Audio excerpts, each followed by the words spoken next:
All right, guys, welcome back. Today we're going to be reviewing this John Deere 240. I don't see too many videos on YouTube about this thing, so I thought I'd go ahead and make a video for y'all. Right now, I would love to show you it running, but right now, sadly, it's not. It's having starter issues. Go ahead and show y'all here. So, I'm kind of diagnosing it here. Basically, I replaced the solenoid and still didn't fix the problem, so I'm thinking it's a starter. So I just got to order me a new starter. But you can see here, basically, whenever I hook it up, this is the right terminal.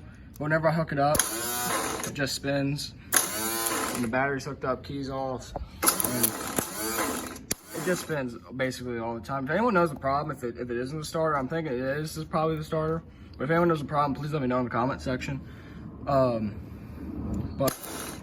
yeah, it's after everything hooked up, it still does it. So it's kind of pissed me off. But yeah, sadly I cannot show you guys it running and driving, but it has run and drive obviously. It's been through a little bit.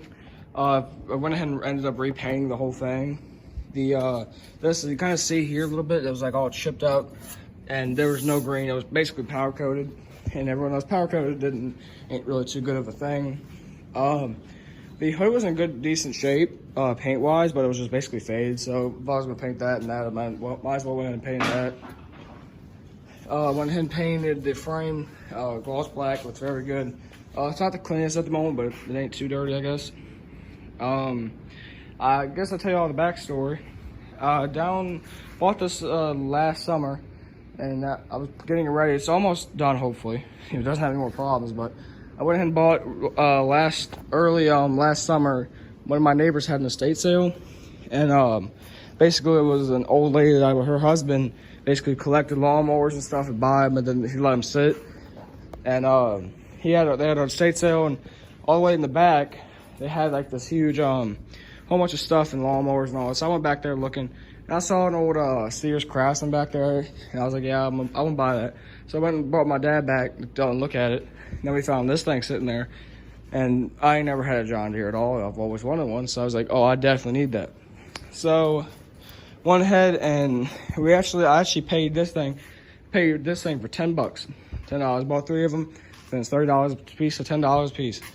The other ones, one of them I used as parts, and it's way over there. The other one I sold, and this is the one I was gonna sell, but I decided to keep it after all. I'm going through it.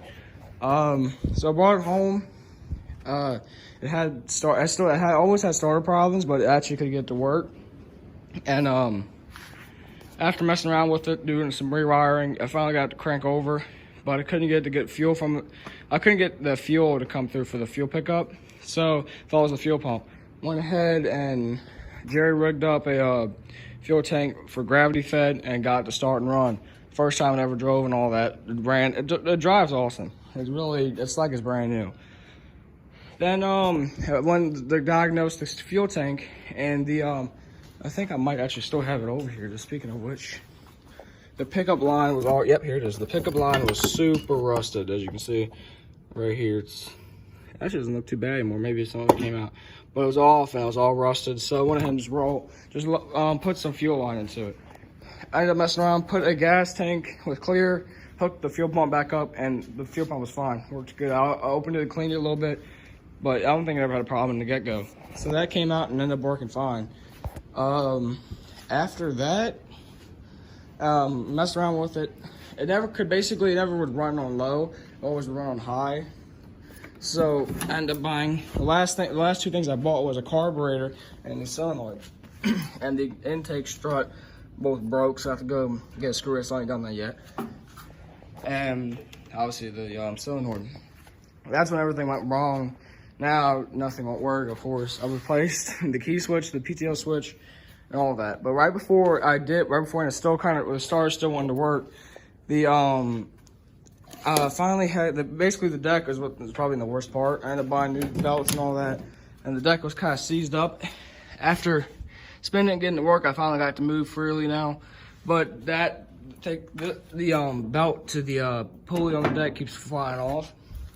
I think it's because it looks like the deck isn't quite on all the way right. I'm not too sure with these old ones, so I think I'm gonna have to adjust it to raise it a little bit more, and hopefully I won't have that problem anymore.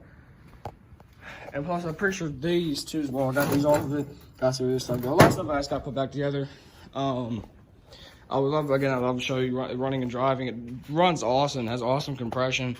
It really is it's a good lawnmower and a good engine and all that. Just at the moment, it needs a little TLC. That's basically pretty much about it though of this. Steering is super responsive and great on these. So I've never seen really too many videos of on the old 240. They were made between 89 and 91. I'm not exactly too sure of this. I have the product identification number, but I found research on them, but I could not find anything that says it. Like anything that says much about the year. Basically, I couldn't link up the product number, so I might have to keep doing a little research. But 240, it's considered a lawn tractor. It's one of the lowest, smallest lawn tractors. I think the next size up is 260, which is a little bit slightly bigger. Some of them come with a I think 18 horsepower engine. This one's got the FC 420 overhead valve Kawasaki engine. It's got 14 horsepower, which is kind of, speaking today's standards, it's kind of underpowered since, you know, Cub Cadets and all that over there, they have about, that one's got about 25 horsepower. And I'm trying to think of what exactly, much weight. This thing, I'm pretty sure, this thing, I think just alone weighs 600 pounds without the deck. So she's definitely a little heavy. But again, I'm not exactly sure what happened here. It obviously looks like something caught on fire, but if you look down here, there's nothing here that could have done it. So I'm not exactly sure on the story of that. But by the way the gas smelled and the owner, this thing sat for at least 15 to 20 years and it was a breeze to start. So if you ever want to restore a lawn tractor, I would definitely go with John Deere. About the easiest ones.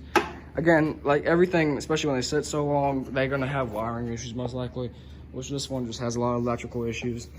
But for the most part, honestly, it's fine. I'm hoping once I get the new starter in, put it up, and hopefully it'll work.